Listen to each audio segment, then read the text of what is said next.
Hi friends, ನಾನಿವತ್ತು ಮದುವೆ ಮನೆಗಳಲ್ಲಿ ಮಾಡುವಂಥ ಬೀನ್ಸ್ ಪಲ್ಯ ಮಾಡೋದು ಹೇಗೆ ಅಂತ ತೋರಿಸ್ಕೊಡ್ತಾ ಇದ್ದೀನಿ. ಮೊದಲಿಗೆ ನಾನು ಒಂದು 1/4 kg ಆಗುವಷ್ಟು ಬೀನ್ಸ್ನ ತೊಗೊಂಡು ಅದನ್ನು ಚಿಕ್ಕ ಚಿಕ್ಕದಾಗಿ ಕಟ್ ಮಾಡಿ ಬೇಯಲಿಕ್ಕೆ ಇಟ್ಕೊಂಡಿದ್ದೀನಿ. ಇವಾಗ ನಾನು ಅದಕ್ಕೆ ದೊಡ್ಡ ಗ್ಲಾಸಲ್ಲಿ 1 ಗ್ಲಾಸ್ ಆಗುವಷ್ಟು ನೀರನ್ನ ಕೂಡ ಸೇರಿಸ್ಕೊಂಡಿದ್ದೀನಿ.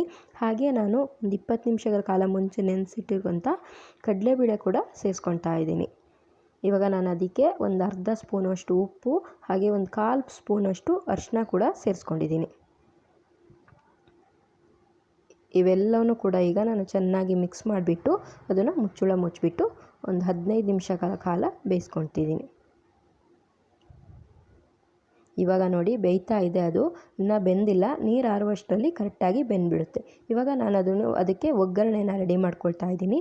ಅದಕ್ಕೆ ಸ್ಟವ್ ಮೇಲೆ ಒಂದು ಪ್ಯಾನ್ನ ಇಟ್ಬಿಟ್ಟು ಅದಕ್ಕೆ ನಾನೊಂದು 4 ಸ್ಪೂನ್ ಆಗುವಷ್ಟು ಎಣ್ಣೆ, ಒಂದು ಅರ್ಧ ಸ್ಪೂನ್ ಆಗುವಷ್ಟು ಸಾಸಿವೆ, ಒಂದು ಅರ್ಧ ಸ್ಪೂನ್ ಆಗುವಷ್ಟು ಜೀರಿಗೆ ಮತ್ತು 1 ಸ್ಪೂನ್ ಆಗುವಷ್ಟು ಉದ್ದಿನಬೇಳೆ ಕೂಡ ಸೇರಿಸ್ಕೊತಾ ಇದ್ದೀನಿ. ಇವಾಗ ನಾನು 2 ಹಸಿಮೆಣಸು ಮತ್ತು 1 ಒಣಮೆಣಸನ್ನ ಕೂಡ ಕತ್ತರಿಸ್ಬಿಟ್ಟು ಅದಕ್ಕೆ ಹಾಕ್ಕೊಂಡಿದ್ದೀನಿ.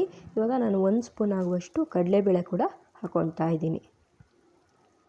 ಇದೆಲ್ಲವನ್ನು ಕೂಡ ಚೆನ್ನಾಗಿ ಬಾಡಿಸ್ಕೊಂಡ್ಬಿಟ್ಟು ಇವಾಗ ನಾನು ಅದಕ್ಕೆ ಈರುಳ್ಳಿಲಿ ಒಂದು ಅರ್ಧ ಈರುಳ್ಳಿನ ಸೇರಿಸ್ಕೊತಾ ಇದ್ದೀನಿ. ಚಿಕ್ಕ ಚಿಕ್ಕದಾಗಿ ಕಟ್ ಮಾಡಿ ಹಾಕ್ಕೊಂಡಿದ್ದೀನಿ.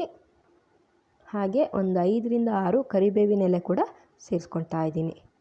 ಇವಾಗ ಇದಕ್ಕೆ ಒಂದು ಸ್ವಲ್ಪ ಅರಿಶಿನ ಹಾಕ್ಕೊಂಡಿದ್ದೀನಿ. ಅರಿಶಿನ ನೋಡಿಬಿಟ್ಟು ಹಾಕ್ಕೊಳ್ಳಿ, ಯಾಕಂದರೆ ಬೀನ್ಸ್ ಬೇಯುವಾಗ ಕೂಡ ಹಾಕ್ಕೊಂಡಿರ್ತಿರಲ್ಲ ಹಾಗಾಗಿ. ಹಾಗೆ ನಾನೊಂದು ಅರ್ಧ ಸ್ಪೂನಷ್ಟು ಉಪ್ಪನ್ನ ಹಾಕ್ಕೊತಾ ಇದ್ದೀನಿ. ಇದನ್ನು ಕೂಡ ನೋಡಿಬಿಟ್ಟು ಎಷ್ಟು ಬೇಕು ಅಷ್ಟು ಹಾಕ್ಕೊಳ್ಳಿ. ಇವಾಗ ನಾನು ಮೊದಲಿಗೆ ಬೇಯಿಸಿಟ್ಟಿರುವಂಥ ಕಡಲೆಬೇಳೆ ಮತ್ತು ಬೀನ್ಸ್ನ ಸೇರಿಸ್ಕೊತಾ ಇದ್ದೀನಿ. ಇದನ್ನೆಲ್ಲ ಕೂಡ ಚೆನ್ನಾಗಿ ಮಿಕ್ಸ್ ಮಾಡಿಬಿಟ್ಟು ಇವಾಗ ನಾನು ಒಂದು 2 ನಿಮಿಷಗಳ ಕಾಲ ಮುಚ್ಚಿಟ್ಟು ಬೇಯಿಸ್ತೀನಿ. ಯಾಕಂತಂದರೆ ಇದರಲ್ಲಿರೋ ನೀರಿನ ಅಂಶ ಎಲ್ಲ ಫುಲ್ ಡ್ರೈ ಆಗಲಿ ಅಂದ್ಬಿಟ್ಟು.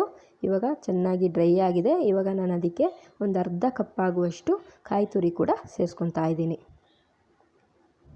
ಕಾಯಿ ತುರಿ ಸೇರಿಸ್ಕೊಂಡ್ಬಿಟ್ಟು ಇದನ್ನು ಚೆನ್ನಾಗಿ ಮಿಕ್ಸ್ ಮಾಡಿಬಿಟ್ಟು ನೋಡಿ, ಇದು ಇವಾಗ ರೆಡಿ ಆಗಿದೆ ಬೀನ್ಸ್ ಪಲ್ಯ. ಇದು ನಿಮಗೆ ಚಪಾತಿಗೆ ಹಾಗೆ ರಸಮ್ ಮಾಡ್ಕೊಂಡಿರ್ತೀರ, ಏನಾದರೂ ಪಲ್ಯ ಮಾಡ್ಕೋಬೇಕು ಅನ್ನೋವಾಗ ಈ ಪಲ್ಯ ಮಾಡ್ಕೊಂಡ್ರೆ ತುಂಬ ಚೆನ್ನಾಗಿರುತ್ತೆ. ನೀವು ಒಂದ್ಸರಿ ಟ್ರೈ ಮಾಡಿ ಹೇಗೆ ಬಂತು ಅಂದ್ಬಿಟ್ಟು ನನಗೆ ತಿಳಿಸಿ.